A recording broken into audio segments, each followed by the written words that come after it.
জিতপুর গ্রামে এখানে রয়েছেন যে আমাদের আদর্শ কৃষক পেয়ার সরকার পেয়ারা বাগান করেছে একটা সুন্দর। আর এই পেয়ারা গাছটিতে আমরা আছি, এটা হচ্ছে গোল্ডেন 8 জাতের একটি পেয়ারা। আপনারা দেখতে পাচ্ছেন কিন্তু অনেক অনেক পেয়ারা ধরেছে, দেখেন কত সুন্দর সুন্দর পেয়ারা।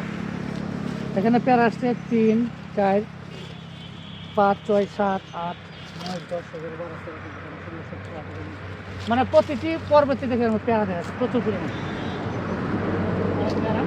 এই জাত আমরা কোথা থেকে সংগ্রহ করতে পারছি? মামা থেকে আর কি। এবং প্রতিটি চারা কত মনে দিচ্ছে মনে আছে? চারা হলো 125 একটা চারা। আর আমি লাগাইছেন কতদিন দিচ্ছে? 6 মাস। 6 মাস। তো দর্শক জানলেন আর পেয়ার সরকার ভাই কিন্তু এই গোল্ডেন 8 পেয়ারা চাষ করেছেন। তো আপনারাও কিন্তু এই বাণিজ্যিকভাবে পেয়ারা চাষ করতে লাগবে, কত সুন্দর বাগান থেকে বাগান এখানে বাগান রয়েছে। এই বাগানে কিন্তু অনেক পেয়ারা আছে। তারপরে পেয়ারা চাষ করবেন, আর পেয়ারা কিন্তু একটা লাভজনক, কারণ এটি কিন্তু আপনার বাণিজ্যিক ভ্যালু আছে। এখানে কিন্তু প্রায় সারা বছর এই 60 থেকে 80 টাকা কিন্তু পাওয়া যায়। আর এখানে কিন্তু দেখতে পাচ্ছেন এই যে পেয়ারা ধরেছে টুকাই টুকাই। আর আপনারা জমি পতিত না রেখে, এটা কিন্তু একটা অনাবাদি জমি ছিল, এই জমিটা কিন্তু আবাদি করছে।